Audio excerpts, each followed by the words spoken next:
దాన్ని మరిపించాడు. ఈ బాపది కాలం పట్టు ఉండాలా జగన్మోహన్ రెడ్డి గారు, ఉంటేనే న్యాయం జరుగుతుందని వాళ్ళందరూ కూడా పెద్ద ఎత్తున వచ్చారు. తెలుగుదేశం పార్టీ ఎన్నో కుతంత్రాలు పడింది, ఎన్నో కుయుక్తులు చేసింది, ఎన్నో అబద్ధాలు చెప్పింది, ఎన్నో మోసాలు చేసింది. ఒకటి కాదు, రెండు కాదు. సడన్ గా మధ్యలో ల్యాండ్ యాక్ట్ తీసుకొచ్చింది, లేని చట్టాన్ని తీసుకొచ్చి రైతుల మొప్పెడదామని చూస్తుంది. కానీ రైతు ఎక్కడ కూడా చెక్ చదవలేదు. సంక్షేమం ఆపడానికి ప్రయత్నం చేసి వాళ్ళని తిరిగి మళ్ళీ మేమే దాంట్లో అకౌంట్లో డబ్బులు లేవని చెప్పి మోసం చేయడానికి ప్రయత్నం చేసింది. అయినా మోసాలు తెలిసరికి నిజాలు తెలుసు, అందుకే చేశారు. అందుకు రాజకీయాల్లో, ప్రజా జీవితాల్లో నిజాయితీ ముఖ్యం, చెప్పింది చేయడం అనేది ముఖ్యం. ఓ బ్రాండ్ మాట తప్పుడు మనం తిప్పరని, అది స్వర్గీయ రాజశేఖర గారికి ఉంది, మళ్ళీ జగన్మోహన్ రెడ్డికి వచ్చింది ఆ వారసత్వం. అదే రీతిలో ప్రధానులు కూడా వచ్చారు.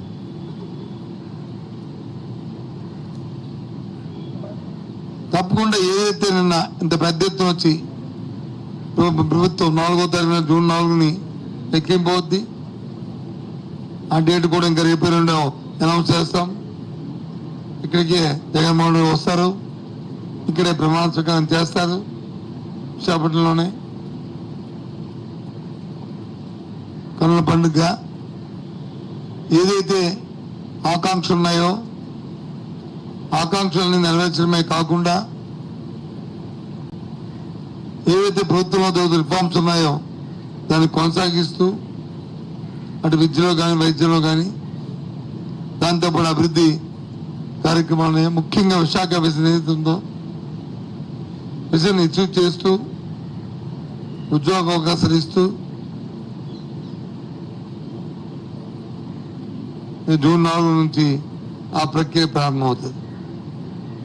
ముఖ్యంగా ఇందులో పాల్గొన్న ఈ ఎన్నికల్లో ఎన్నో ఒడిదుడుకు పాల్గొని ఎన్నో ఇబ్బందులకు ఓర్చి ఎన్నో మాయ మాటలకి లొంగకుండా ప్రలాభాల్లో లొంగకుండా ఉన్న మా పార్టీ కార్యకర్తలు, మా నాయకులు, అలాగే ఓటర్ సోదరులు సోదరిమణులు అందరికీ కూడా వ్యక్తిగతంగా పార్టీ పరంగా నేను కృతజ్ఞతలు తెలియజేస్తున్నా. ఎందుకంటే ఇది బాగా సంగ్రామం. ఎన్ని కుయుక్తులు పన్నాలో దాని అన్ని కుయుక్తులు అన్ని ఏదో చెప్తాం కదా, సామధానం బాధ దండోపాయం అన్ని ఉపయోగించారు. ఒకటి కాదు, రెండు కాదు. ఆఖరికి స్వయాన్న నేను పార్టీకి రాజీనామా చేస్తున్నట్టు లేఖను కూడా సృష్టించింది. ఎంత దౌర్భాగ్యం, ఎంత దిగజాడుతామో దీన్ని బట్టి తెలుస్తుంది. లేఖ బట్టి తెలుస్తుంది ఏ స్థాయికి తెలుగుదేశం పార్టీ కూటమి దిగజారింది అనడానికి ఇది పరాకాష్ట.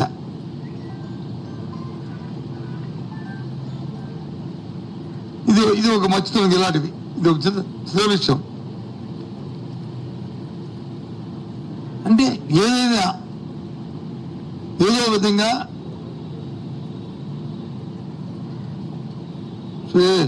వాళ్ళకి వచ్చిన కుతంత్రాలతో క్షుద్ర రాజకీయాలు చేసి బయటపడాలని ఏం పెడతారు? తెలుగుదేశం పార్టీకి చంద్రబాబుకి ఉన్న చరిత్ర ఈ రాష్ట్ర ప్రజానికి అందరికీ తెలుసు. మాయా, మోసం, దగ. అలాగే రాజశేఖర రెడ్డి గారికి, జగన్మోహన్ రెడ్డికి తెలుసు. ఏదైనా చెప్తుంది చేస్తారు, చేసింది చెప్తారు. రైతు పెట్టేవాడిగా ఉండాలి కానీ చేయి పట్టేవాడిగా ఉండకూడదు, చేయి పెట్టేవాడిగా ఉండాలని నానుడిని విశ్లేషిస్తారు. పేదవాడు కానీ ఉన్నాడంటే వారికి చేయూత ఇవ్వాలి. పేదవాడు పేదవాడిగా ఉండకూడదు. రైతు కూలీగా ఉండకూడదు. వాళ్ళు డాక్టర్ ఇంజనీర్ అవ్వాలి అని నమ్మిన వాళ్ళు. కూలీగా ఉండకంటే కూలి కూడా పెద్దవాడు అవ్వాలి, కార్పొరేట్ అవ్వాలని నమ్మిన వ్యక్తులు వీళ్ళు. ఆ విధంగా నమ్మారు కాబట్టి ఆ విధమైన మేనిఫెస్టోని ఇచ్చారు కాబట్టి మాయం చెప్పకుండా 5 సంవత్సరాలు మళ్ళీ రిపీట్ చేస్తారని 5 సంవత్సరాలు నా పరిపాలన నమ్మి మీకు మంచి జరిగితేనే నాకు ఆశీర్వాదం కోరిన మరి నాయకుడు ఈ దేశంలో ఎవరు లేరు, జగన్మోహన్ ఒక్కరే. కాబట్టే ఆయన మళ్ళీ ఇంత పెద్ద ఎత్తున ఆయన ఆశీర్వదించిన ఆ తల్లులకి, మహిళామణులకి, సోదరులకి, అన్నలకి, తమ్ముళ్ళకి అందరికీ కూడా మరొకసారి కృతజ్ఞతలు చెప్తూ, ఇదే విధంగా మా పార్టీ కార్యకర్తలందరూ ఉన్న వాళ్ళందరూ కూడా చాలా మంది చెప్పారు, సచివాలయం వ్యవస్థ పెట్టారు, కార్యకర్తలకు విలువ లేకుండా చేశారు అని. సచివాలయం వ్యవస్థ పెట్టింది అవినీతిని రూపుమాపడానికి.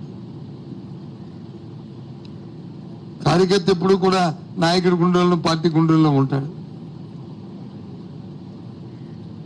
ఏదైతే జన్మభూమి కమిటీ లాంటి అవినీతి ఏవైతే ఉందో అలాంటివి లేకుండా ఉండడానికి సచివాలయం వ్యవస్థ, ఏదైతే పూజ్య బాపూజీ కళ్ళ కన్నా గ్రామ స్వరాజ్యం గుమ్మం ముందే పరిపాలన ఉండాలని కోరుకున్నాను, ఆ వ్యవస్థ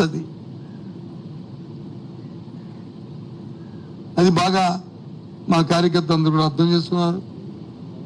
వాలంటరీ వ్యవస్థ ఎంత దిగ్విజయంగా జరిగిందో మన కరోనా వచ్చినప్పుడు కానీ, తర్వాత జరుగుతున్న కార్యక్రమాల్లో కానీ ఏ విధంగా 100% దేశానికి అది కులమానికగా దిక్సూచిగా ఉన్నదో వాలంటరీ వ్యవస్థ, వాళ్ళందరూ కూడా ఈ రాష్ట్రం సంక్షేమ అభివృద్ధిలో పాల్పంచుకోవడం చాలా సంతోషం. వాళ్ళందరూ కూడా